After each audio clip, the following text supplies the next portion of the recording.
கணவன் மனைவிக்குள் எண்ணற்ற பிரச்சனைகள், ஏன் இந்த பிரச்சனைகள் தோன்றியது என்று தெரியாத அளவுக்கு மர்மம் அளவுக்கு இருக்கும். இந்த விருச்சகத்தில் இருக்கக்கூடிய வியாபாரிகளுக்கு 90-99% பேருக்கு போட்ட முதலீடுக்கு அசலுதான் கிடைத்திருக்குமே தவிர லாபங்கள் கிடைத்திருக்காது. சிலருக்கு பொருள்கள் ஸ்டாக் ஆகியிருக்கும். இந்த அர்த்தாஷ்டம சனி பாதிப்பால் மிகப்பெரிய மன உளைச்சலுக்கு ஆளாகி இருப்பீர்கள். ஏதோ நல்லா போயிட்டு இருக்கிற மாதிரி தெரிஞ்சிருக்கும். சென்ற இடமெல்லாம் பெரிய முட்டுச்சந்தாகவே இருந்திருக்கும். எப்ப பிரேக் ஆச்சுனே உங்களுக்கே தெரியாது. அவுட் கோயிங் அதிகமா இருக்கும், இன்கமிங் கம்மியா இருக்கும்.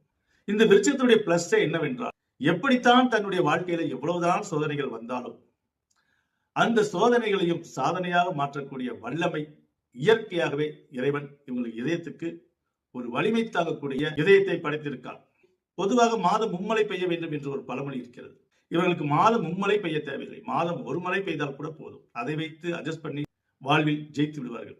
ஆனால் கடந்த 5 வருடத்தில், அதிலும் இந்த அர்த்தாஷ்டம சனி 2.5 வருட காலத்தில் தான் நல்லா இருக்கேன் அல்லது நல்லா இல்லை என்று கூட இவர்களால் சொல்ல முடியாது.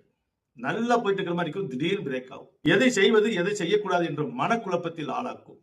ஆனால் இந்த 2025 இந்த நடப்பு மாதம் மார்ச் 29ஆம் தேதிக்கு மேல சனி பகவான் 4ஆம் இடத்திலிருந்து உங்களுடைய 5ஆம் இடத்துக்கு செல்கிறார். அதாவது அர்த்தாஷ்டம சனியாக இருந்து பூர்வ புண்ணிய ஸ்தானமான இடத்துக்கு செல்கிறார்.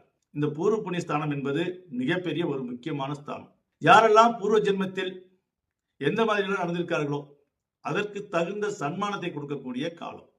இந்த 5ஆம் இடத்தில் சனி பகவான் வரும்பொழுது குழந்தைகளால் உங்களுக்கு ஏற்படக்கூடிய நன்மைகளும் தீமைகளும் உங்களுடைய சுயஜாதகத்தை பொறுத்து தான் அமையும்.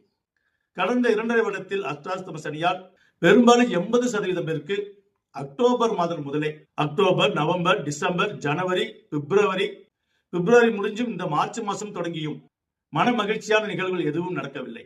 வருமானத்தில் ஏகப்பட்ட சிக்கல்கள், சிலருக்கு தொழில் மாற்றங்கள், சிலருக்கு வியாபாரத்தை விட்டு வேலைக்கு செல்லக்கூடிய நிலைகள், வேலை செய்து கொண்டிருந்த இடத்தில் பல தடைகள், பல சிக்கல்கள், எதிர்பாராத சில வேதனையான விஷயங்கள் எல்லாம் இந்த 10ஆம் மாதத்திலிருந்து அதிக அளவில் சந்தித்துக் கொண்டிருக்கிறீர்கள். அர்த்தாஷ்டம சனி பயிற்சி இருந்தாலும் கூட கடந்த 2024 குரு பயிற்சிக்கு பிறகு ஓரளவுக்கு மூச்சுகள் விடக்கூடிய அளவுக்கு சக்திகள் இருந்திருக்கும். இதற்கெல்லாம் முற்றுப்புள்ளி வைக்கத்தான் சனி பகவான் 4ஆம் இடத்திலிருந்து 5ஆம் இடத்துக்கு செல்ல இருக்கிறார்.